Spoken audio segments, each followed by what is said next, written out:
Now we want to talk about the Jacobite Rebellion in Scotland.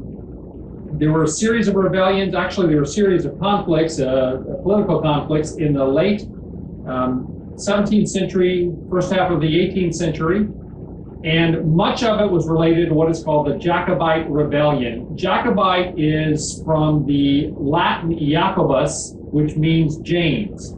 It had to do with the forcing of James II off the throne, and also the claim that his son had to the throne of England, the Stuart line. I'll explain that as we go along, but I want to start out because this is fundamental to understanding the whole thing. We were just talking about why would people fight wars like this. There were three major issues that affected England and Scotland during this time. One of them was obviously the succession to the throne of England. Who gets to be king next?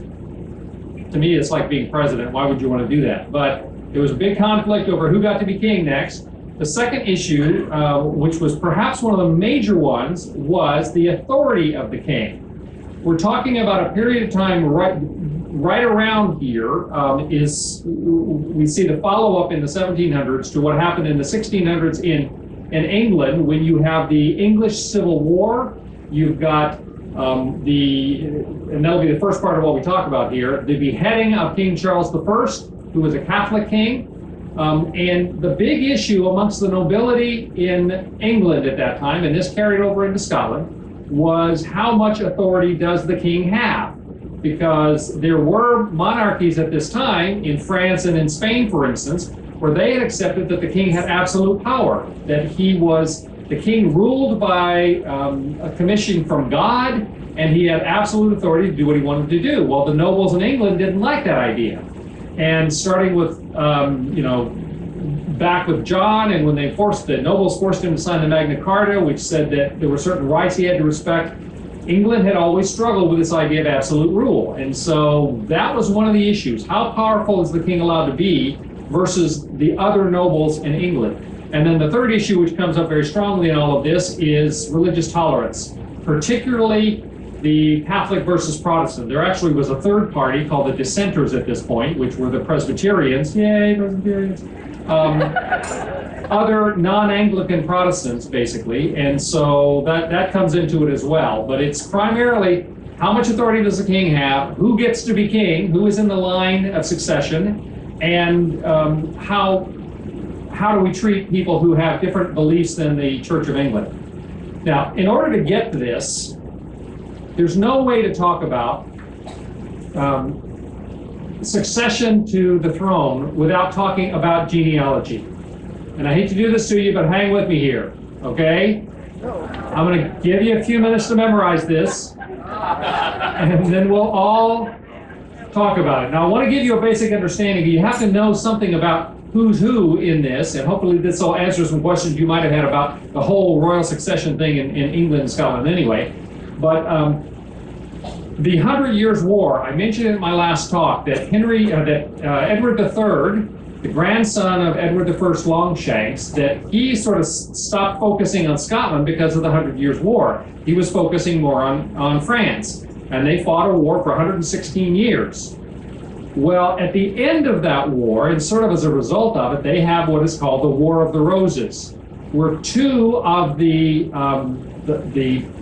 parts of the houses of the Plantagenet house, that is the Lancasters and the Yorks, fought a war over who's going to be the king or queen.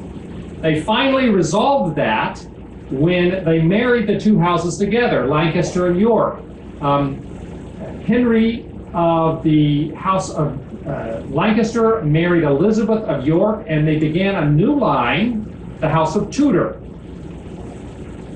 So Henry and Elizabeth had a number of children. They had an older son, Arthur Tudor, who died fairly young, and then their second son, you know who that is? Henry VIII, the most famous of all the English monarchs, the guy who tried to marry every woman in England until he could get an heir. No, he had 6 wives, and you've heard the 6 wives of Henry VIII, and this is why Henry, because the Pope would not give him a dispensation to put away his marriage so that he could marry somebody else and have a male heir. That's what started the Church of England. And this is where we get the beginning of the big conflict between the Protestants and the Catholics, because Henry started his own church. Well, there were other children of Henry Tudor and Elizabeth of York. Particularly, they had a daughter, Mary Tudor, whose granddaughter was Lady Jane Grey. Are you familiar with Lady Jane Grey? It was like for 6 days, she was the Queen of England, and then she was killed by the opponents. She was sort of a very young victim of all of this. But Henry's children, the first to rule after him was his son, his third child actually, but a male. So Edward VI. Edward is king, but he's very sickly. He dies early. Then Henry's oldest child, his daughter, Mary, becomes queen, and she had the wonderful sobriquet of Bloody Mary. Because whereas Henry started the Protestant Anglican Church, and Edward, his son, was a Protestant Anglican, Mary was Catholic. And she started persecuting the Protestants, and the persecution led to her being called Bloody Mary. Well, Mary dies, and Elizabeth I takes over, the Elizabethan era in England. And she was very smart. If you've ever wondered why Anglican churches, if you know anything about it, or Episcopal churches in the United States, they look kind of Catholic, but they're not, it's because Elizabeth had the brilliant idea, let's make it look Catholic with priests and bishops and formal services and, you know, formality of liturgy and all of that, but have a Protestant theology. And in that way, she sort of satisfied both sides. They still have a lot of conflicts, but that made it more acceptable to people. The Church of England looks Catholic, but it has a Protestant theology underneath it, right? So Mary Tudor was a child, and then Margaret Tudor. When Henry's last direct heir, Elizabeth I, died, his sister, Margaret Tudor, had married James IV of Scotland. So she married the King of Scotland. Scotland and England are separate at this point. I think I've got some, yeah. They then have a child who becomes James V of Scotland, the King of Scotland. James V marries Mary of Guise. They have a daughter who you've heard of, Mary, Queen of Scots. Mary, Queen of Scots, is married to Henry Lord Darnley, and they have a son who becomes James VI of Scotland. But then, because Elizabeth has died and there's no other direct heirs to the line of Tudor, James VI of Scotland becomes also the King of England, James I of England, because he's the direct heir to both of these kingdoms now. He marries Anne of Denmark, and then that carries us up here, all right? That becomes the House of Stuart. Interestingly, when it was only Scottish, they spelled it S-T-E-W-A-R-T. When it became also the King of England, they spell it S-T-U-A-R-T to differentiate. You ever wondered Stuart and Stuart? That's when the change happened. Well, they have an older son who, like Arthur Tudor, dies young. They have a daughter, Elizabeth Stuart, who marries into the House of Hanover, the King of Bohemia. We'll get to her in a minute. But then their next son is Charles I, and Charles I becomes the King of England. He is Catholic because his mother was Catholic, Anne of Denmark, and his father was nominally Catholic. So Charles I is Catholic. This is the period of time when you have the English Civil War, and Oliver Cromwell, from 1653 to 1658, becomes the Lord Protector. And in the process of the Civil War, the English Parliament declared that we are no longer a monarchy, we are now a commonwealth. They arrested Charles I and they cut off his head. Pretty serious way of objecting to having a monarch. And so there was no longer a king in England. They went for a period of time for a commonwealth, and then with Cromwell as the Lord Protector. But when he died in 1658, his son was not up to the task, and they didn't have anybody else that could really provide leadership, and they went through a couple of years of real panic. They were without leadership, and they realized they had to do something. So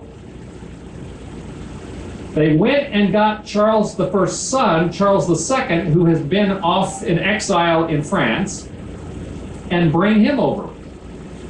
Now, he was nominally Protestant. What I mean by that is he was Protestant officially, but he tended to want to support religious toleration, and then on his deathbed, he actually converted to Catholicism. So he was always sort of in favor of that. And he was okay. They got by with it. When he died, his son, James, takes over, James II of England. He is Catholic. And here we get the Protestant and Catholic feud going on. In fact, he's very Catholic. He starts naming more and more people in positions of authority who are Catholic.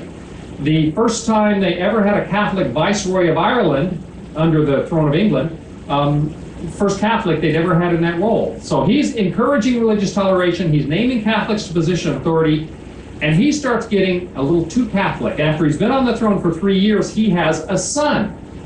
The son, James Francis Stuart, James Francis Stuart, and all of a sudden, the Protestant nobility in England see a Catholic dynasty happening.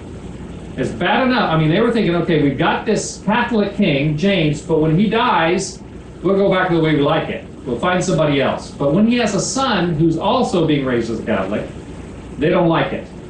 So they, at that point, have what is called the Glorious Revolution.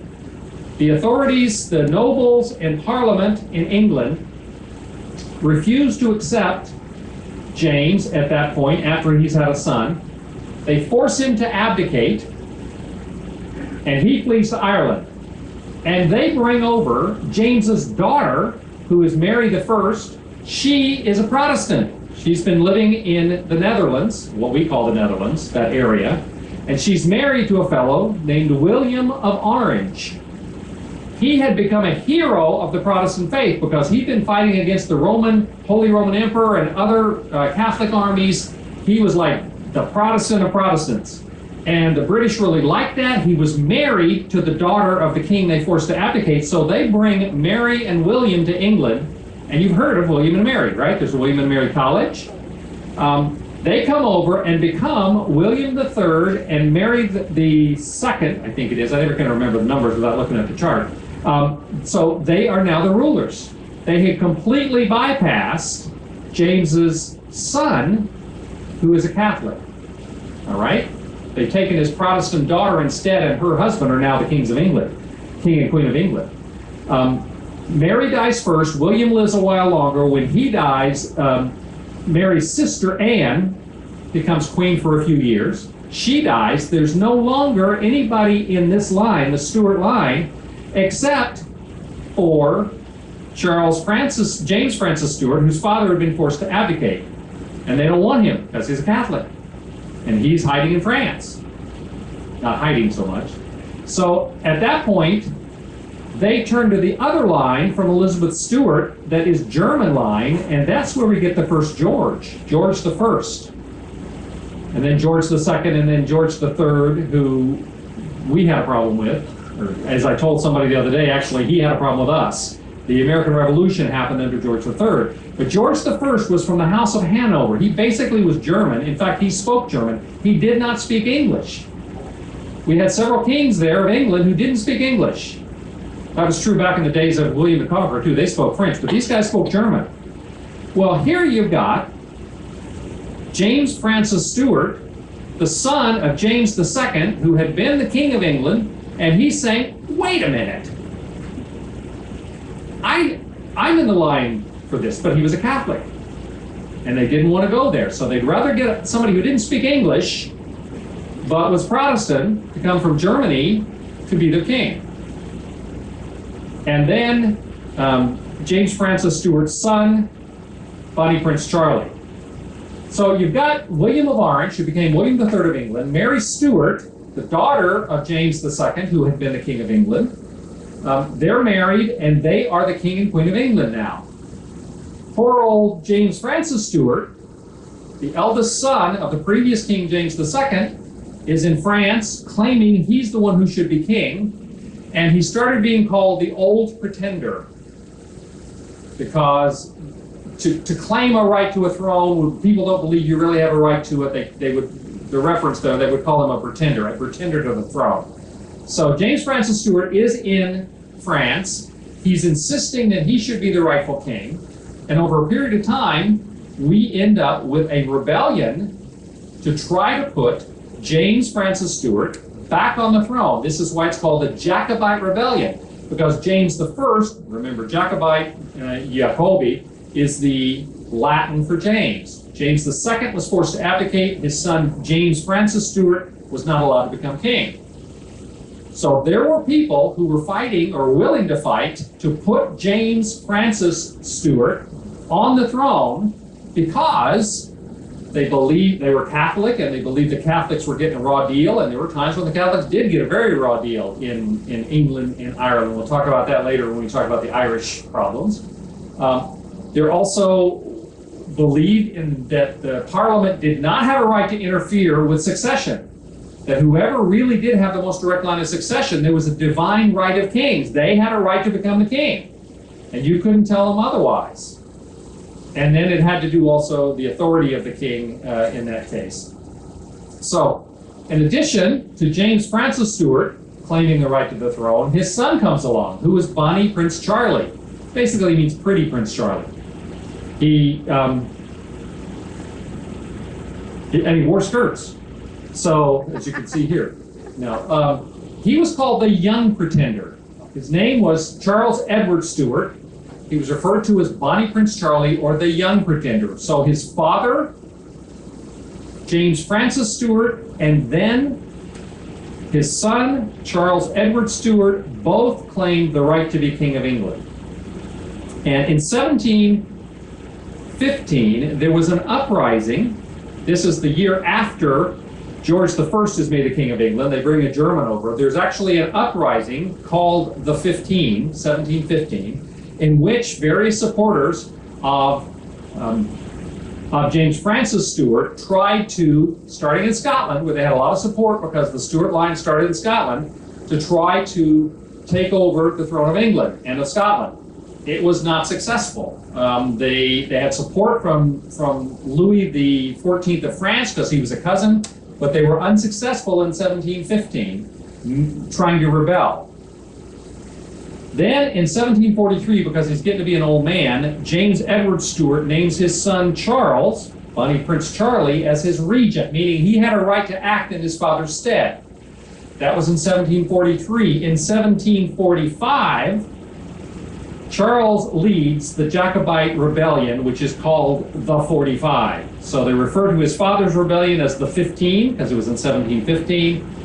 Charles Edward Stuart's is the 45 because it was in 1745. In 1745, with the support of the French, Prince Charlie sails to Glenfinnan here in Scotland and raises the banner of the Stuart line to declare himself to be king. Now, there was supposed to have been a French naval support, of French ships.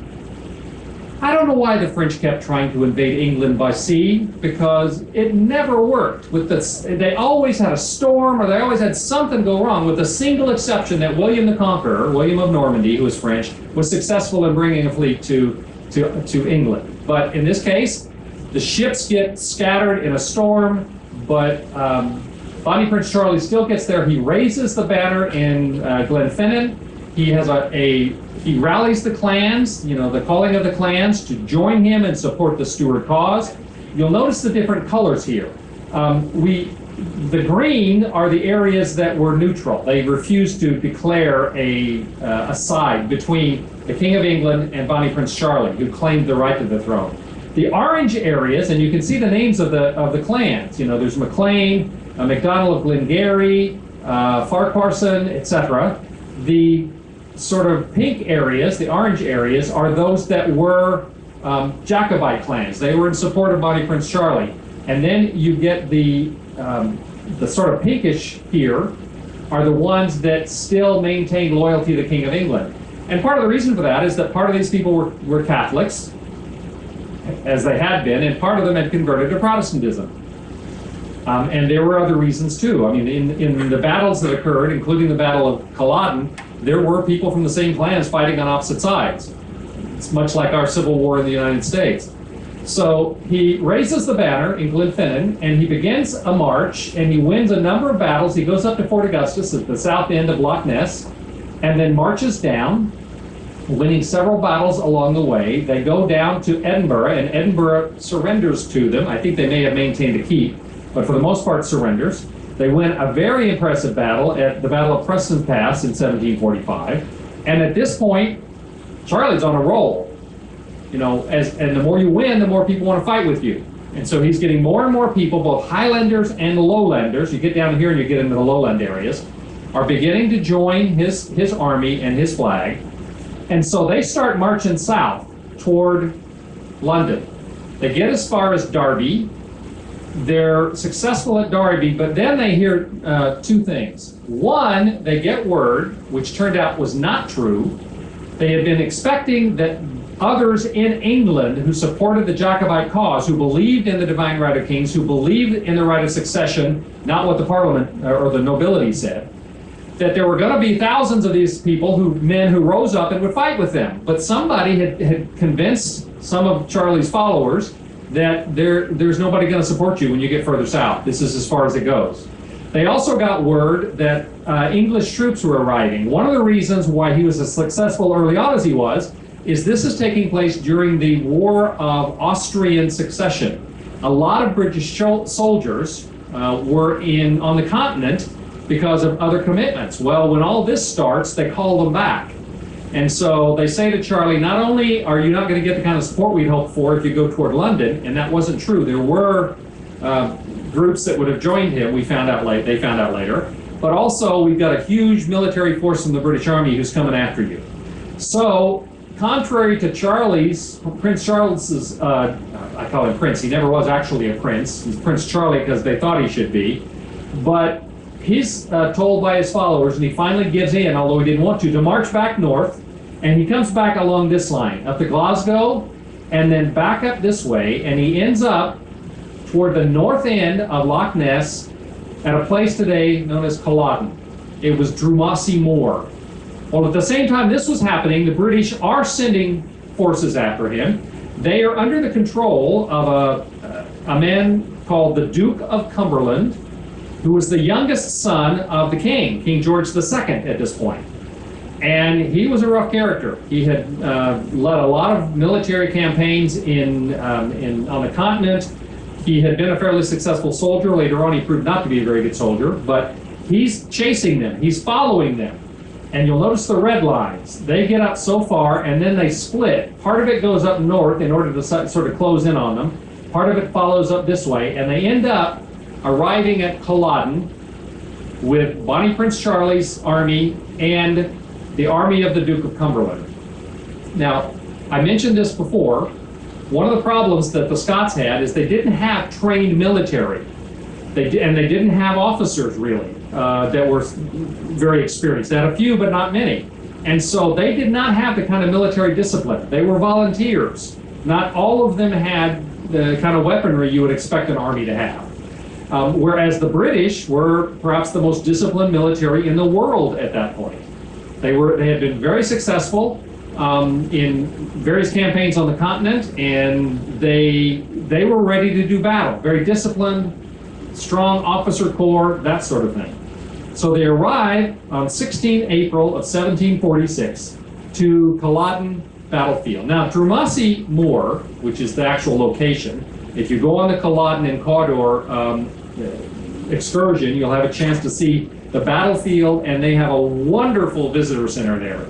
If you go in the visitor center, there's two parts. There are a lot of displays. There are weapons, there are pictures, there are audios of different people, actors and actresses representing the voices of people at that time. But there's two things you absolutely have to do at the visitor center if you go. There is a theater in the round kind of thing. It's actually 4 screens. It's on all 4 sides of you, where the images of the soldiers, and they have on one side in front of you is and you're standing up so you can turn and look around, are the Scots. On the other side are the British. And then as you have cannon going off, and the images are bigger than you. And the sound effects are really extraordinary. You will feel like you're right in the battle. It's a little disconcerting, but it's very much worth doing because you get a feel for it. That, and then in another part of the visitor center, they have this large table. It's like bigger than a pool table kind of thing. And on it, they have a white screen. And it's a little dim. I don't know why it's as dim as it is, but if you watch that, it actually shows you the progress of the battle as the Scots attack and how they respond to it from the British side, etc. You get a little bit of a sense from this image here, if you can see it. Culloden battlefield was a terrible place for them to have chosen to fight this battle on the Scots part. One of the sort of adjutant general for Charles was named O'Sullivan. He's the one that picked it. His other generals and other people in charge of the military were saying this is not a good idea. One of them said this ground has a bad feel to it. This is not the right place for us. If you go there and you'll see it, or you all were just there, it's very rough. I mean, it's not a smooth field at all. It's very rough. There's actually, at the time of the Battle of Culloden, there was a marsh in part of it. In fact, all of it was soggy. And the way the Scots fought, because they didn't have a lot of discipline, they didn't attack in regiments or platoons or whatever, they would work themselves up into a frenzy, banging their swords or whatever weapons they had against their shields. And when they got excited enough, they would rush at their opponents in this mad dash, screaming the whole way. Well, they had been successful with this for the most part. But now they're facing the British army under the Duke of Cumberland, and they picked a field that is soggy and rough and just completely the wrong place for them to do battle. And then when you go to Culloden, you can see flags mark where the two lines started out. Well, when they start, the Scots, who are the blue, when they start their charge, there's a swamp here. And so they end up not being able to proceed straight ahead, and they all sort of start bumping into each other and crowding in there. It was rough to run across, but it's still flat enough that the cannon of the Duke of Cumberland just devastated the Scots. They started out firing solid cannonballs, but as the Scots began their rush, they exchanged that for canister. Canister was like a thin metal shell, and when it came out of the end of the cannon, it burst apart like a shotgun shell, and there were all of these metal balls, and it was like standing in front of a giant shotgun. And so when the Scots charged, the cannon of the Duke of Cumberland just devastated them. They got sort of crowded up because the swamp in the property, they couldn't really spread out any further because there was a forest and there are fences on either side. You see some of that still today, but it was very limiting. It was completely the wrong place for the Scots to have fought based upon their style of warfare. Well, the bottom line is the Scots charged, the British held their line, the cannon were devastating them, and as you can see at the visitor center at Culloden, if you go there, the battle lasted less than 45 minutes, well, less than an hour. Somebody said to me, some people say 45 minutes, some people say an hour. We don't know exactly. There wasn't somebody there with a stopwatch. But it was less than an hour that the Scots were just decimated. And they ended up, Prince Charlie in the back ended up leaving, and you can actually see that in the display where they show the charge of the troops and what happens to them. Charlie with a cavalry escort, he leaves this way.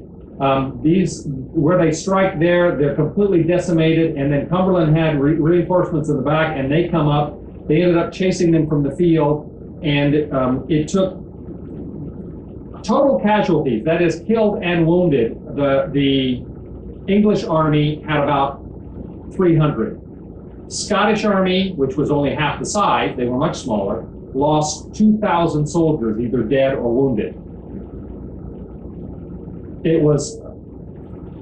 This is probably the most important battle in the history of Scotland because it completely changed their future in many ways. One of the things that happened is after this horrendous battle, the Duke of Cumberland, who since then, at least to the Scots, has been called the Butcher of Cumberland, he instructed his soldiers, he actually told them that the Scots had sent out orders that they would give no quarter, which meant you kill everybody if you can. Apparently that hadn't happened. This was something he made up. And so because he had told his troops that, once the main part of the battle was over, he ordered his soldiers to go through the battlefield and kill any wounded Scots.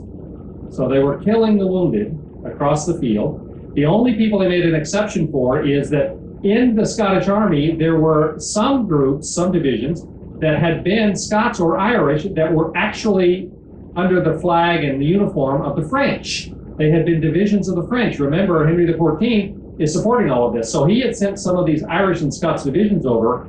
Those that were under the French flag, the Duke of Cumberland treated like foreign combatants. They were not killed. They were, they were allowed to live, they were cared for, that sort of thing. But as many of the Scots as possible, he had killed. Following that, and this is sort of the image that you get up here, they went through the countryside around Culloden, searching all of the barns, all of the houses. Anyone they found that was wounded, they assumed had been in the battle, and they killed them. Anybody that they had reason to suspect had been in the battle was killed. It was pretty horrendous. This is why he's called the Butcher of Cumberland. They took about 8,000, including a great number of women, and shipped them down to England, to London for trial. Well, they put them on prison ships, and it took 8 months to get them from Scotland down to London, and a great many of those people died on board those ships. They then, and this is the image here, they then had public hangings of all the people that were identified as being in leadership in any way of this rebellion. So they didn't treat it like a war. There was a sense in which we are going to just destroy any possibility of them rebelling. Shortly thereafter, they passed a series of laws that forbade the wearing of kilts, that forbade the tartan colors. Any Scot could not possess a weapon of any kind. They removed the sovereignty of the lords of the clans. Previously, the lords of the clans had authority to be the judges and to be the primary authority rather than some other public official over their own clans. They took that away from them. Much of the land was stolen from the people. It was redistributed to people who were in support of the king. In fact, they said that any Scot who was on the land, a crofter, meaning a small farmer on the land of one of these lords that was part of the Jacobite Rebellion, if you came and reported on your lord, you got the land. You no longer were just going to be a sharecropper. You would get part of the lord's land because he betrayed the king of England, they thought, and you would get the benefit if you came in and reported it. So there was a huge effort in that regard. Later on in the 1700s and well into the 1800s, they then had something which was related but even bigger, which was called the Highland Clearances, also called the eviction of the Gael. And this was sort of a result of it as well. I should mention too that they confiscated all the livestock. There were more than 20,000 head of livestock, cattle and sheep and goats, that were taken and sold, and the money was given to the English soldier, which really impoverished even people who had nothing to do with this rebellion. But then in the late 1700s and 1800s, they had the Highland Clearances, in which the landlords, the owners, many of whom were English aristocrats at this point, they decided that it was not economically efficient to have all these small farmers on their land. And so they evicted them all. Not all, but most. And they burned their houses, and they turned it all into grazing land for sheep, because they decided that would be worth more. Well, the families they turned out had no place to go and no way to make a living. It ended up being a horrendous catastrophe for many of the Scots at that point, and it's actually why so many of the Highlanders immigrated to other parts of the world. They either immigrated to the lowlands in Scotland, to North America, or to Australia, other parts of Asia. By the early 21st century, this century, that's why there are more descendants of Highland Scots in other places than there are in the Highlands. It's because of these Highland Clearances. There really was a concerted effort to destroy the Scottish culture, bottom line. Those who were political supporters of the king and his buddies, they made the Duke of Cumberland out to be a great hero. Those who were against this kind of thing made him out to be the Butcher of Cumberland. In fact, Cumberland's older brother, who was the Prince of Wales, is one of the people that was most actively involved in criticizing him for all of this. So what happened to Prince Charlie? Bonnie Prince Charlie. Told you he was pretty.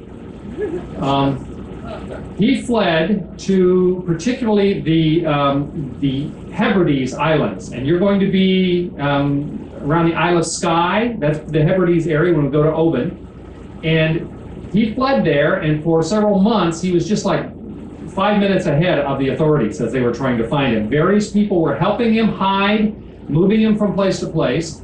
There was a 30,000-pound reward for him. Now, 30,000 pounds was a fortune in those days. I haven't actually calculated it, but people lived on 100 pounds a year, and did pretty well at that. And so 30,000 pounds, and no one turned him in. No one who knew about him turned him in.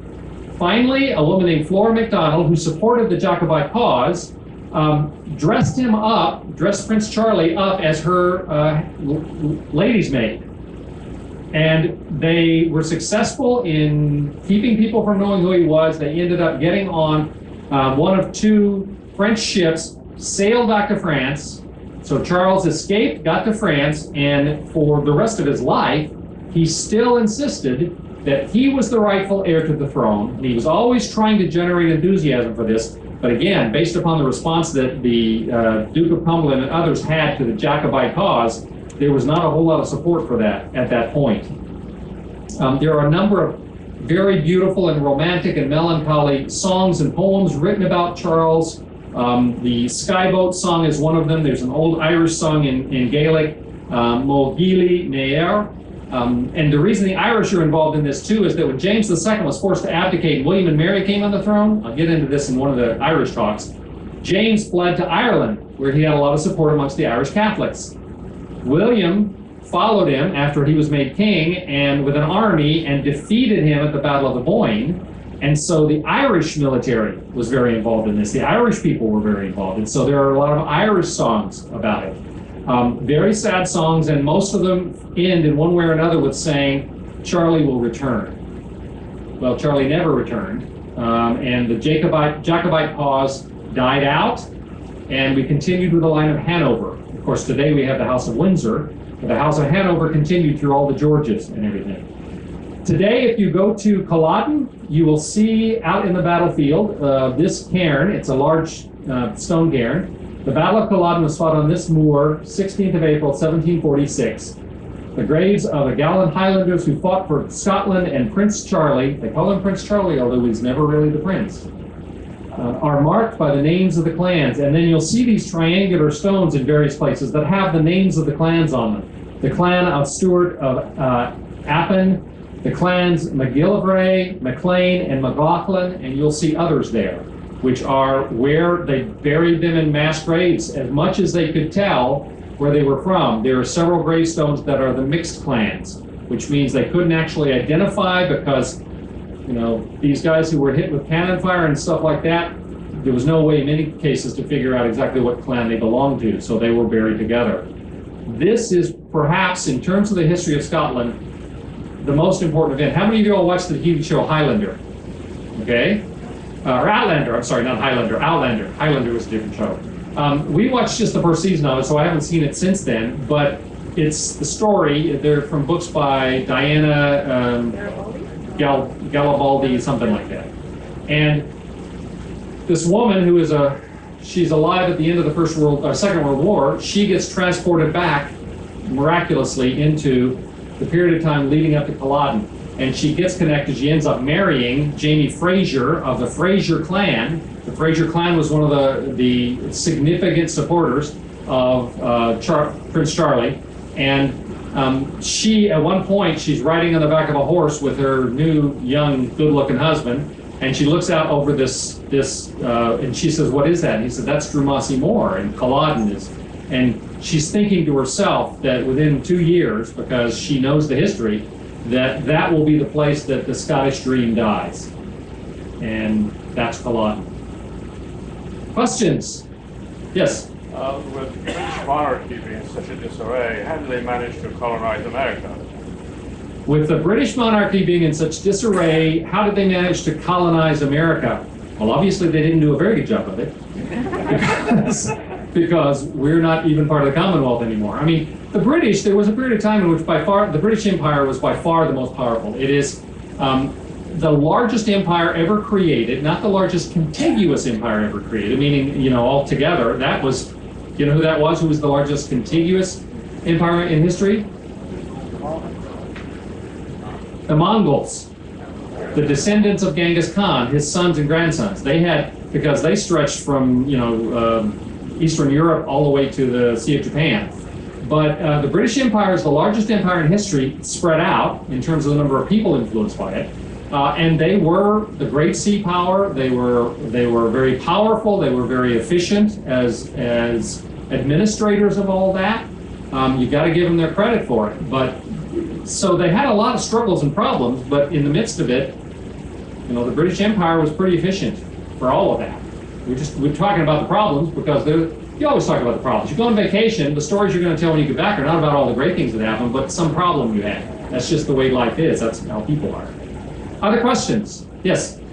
Didn't the British, the English send some of the Scots to Northern Ireland? Did the English send some of the Scots to Northern Ireland? Well, there were a lot of Scots that had gone to Northern Ireland after Cromwell, and when we talk about the Irish independence, I'll talk about, there were two times. Once the Normans, they took land away from the Irish and gave it to Protestants. And then when Cromwell, and they invited people, especially from Scotland, to come down. And that's why Northern Ireland is Protestant and the rest of Ireland is Catholic, is because they confiscated the land and gave it to Protestants from Scotland. And when Cromwell, who was a Protestant during the Commonwealth period, when he really crushed the Irish, and we'll talk about that, he took significant pieces of land, or parts of land, away from the Catholic Irish in Northern Ireland and gave it to his soldiers who were Protestants. This is why you have a Protestant majority in the north and the rest of Ireland is Catholic. And that led to some of the troubles. It's not real. That was not really a religious war so much as it was a political war that had religious labels. But I'll get into that later. So yes, that did happen. In addition to hanging folks and executing folks, there were a lot of people who were transported. You know, some of the Scots later on went to Australia voluntarily, but many of them were taken to Australia whether they wanted to go or not. I have an Australian friend who said that he is very proud of the fact that his ancestors were chosen by the finest magistrates in England to colonize Australia, meaning Australians are very proud if they come from the original convict stock. Okay, that's a great thing for them. And that was true. And some of the Scots were sent to Australia and elsewhere, but the places where they had as prison islands. Other questions? Yes?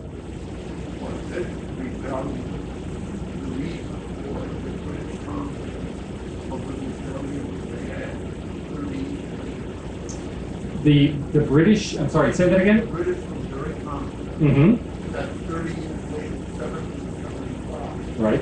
They were going to put the colonies right. very rapidly.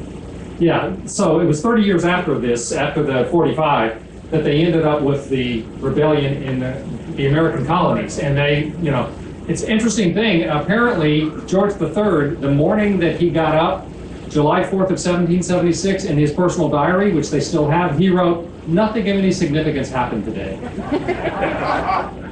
So communication wasn't as good back then.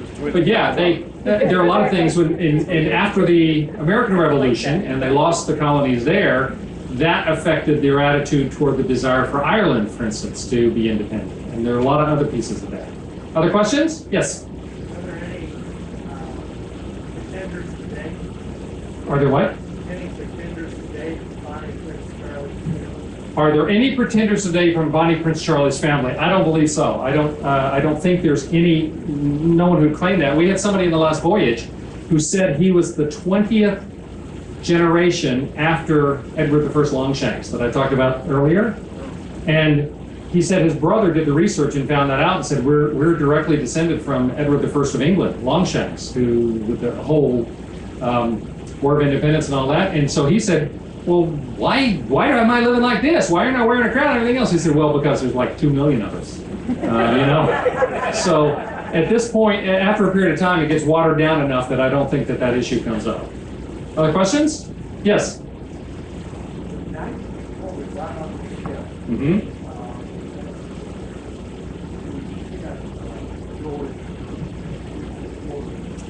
Right.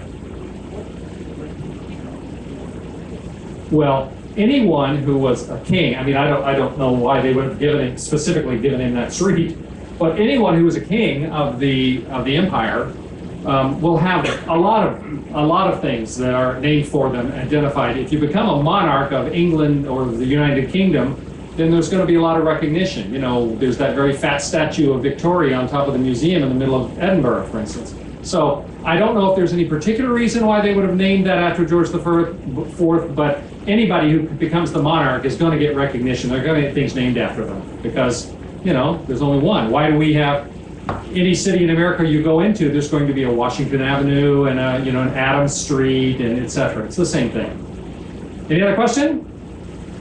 Thank you all very much for being here today.